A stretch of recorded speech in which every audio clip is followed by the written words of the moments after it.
Abdoul Koulibaly, bonsoir. Bonsoir Ange, bonsoir les très chers abonnés de l'As Media, bonsoir aussi aux très chers internautes. Hier lundi 10 mars 2025, MS Faye a dévoilé sa liste, bien sûr, pour les éliminatoires des 5e et 6e journées de la Coupe du Monde 2026. Quelles sont les impressions? Bon, dans un premier temps, je pense que le groupe est un peu au complet. Les cadres sont là quand il s'agit des éliminatoires pour le mondial de la 5e et 6e journée.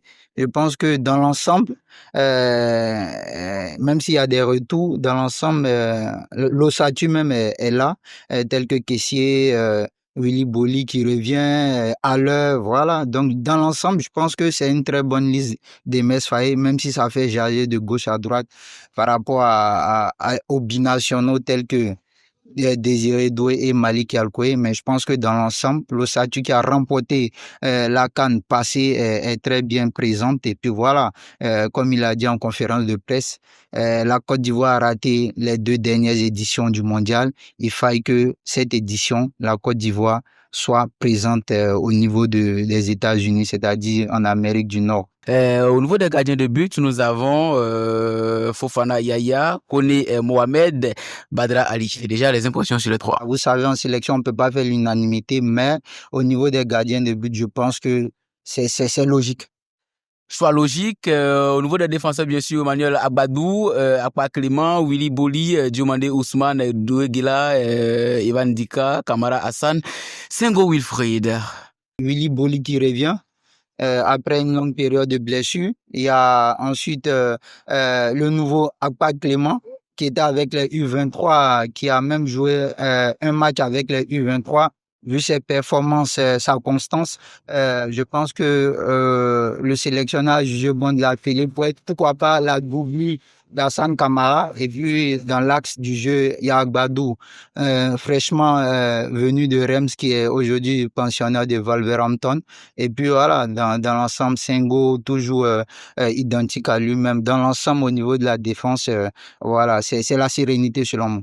La sérénité au milieu de terrain, Aoulou Jean, Gbamé Jean-Philippe qui fait son retour, Sangaré Ibrahim, Kessie Franck, Traoré Ahmed Junior.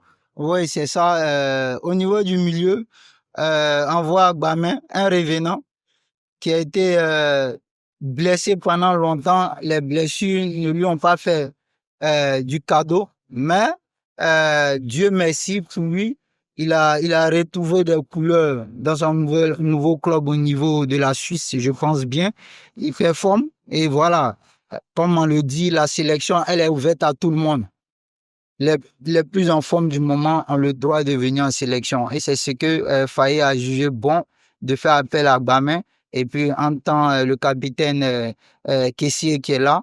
Et puis voilà, les autres, même si il y a l'absence de Seko Fofana, d'Amani, mais je pense que dans l'ensemble, au niveau du milieu, les cadres qui ont remporté la CAN sont présents. Et puis voilà, surtout ma satisfaction, c'est le retour de Gbamé qui a travaillé dur, il n'a jamais lâché, il n'a jamais pris sa carrière, mis sa carrière internationale en retraite. Donc je pense que dans l'ensemble, il y croit. Et puis voilà, ça a payé aujourd'hui. Ça paye aujourd'hui au niveau des attaquants, Adengra Simon, Bayo Vakoum, Diakité Ouma, Guessan Evan, Crasso Jean-Philippe, Nicolas Pépé, Sébastien Haller. Il y a toutes sortes de palettes au niveau de cette attaque. Et je pense que c'est de bon augure pour les échéances à venir, c'est-à-dire la 5e, la 6e journée, la 5e qui va se dérouler au niveau du Maroc à Meknes contre le Burundi et la 6e journée qui va se jouer à Abidjan contre la Gambie. Après ces 2 journées-là, il va rester 4 journées.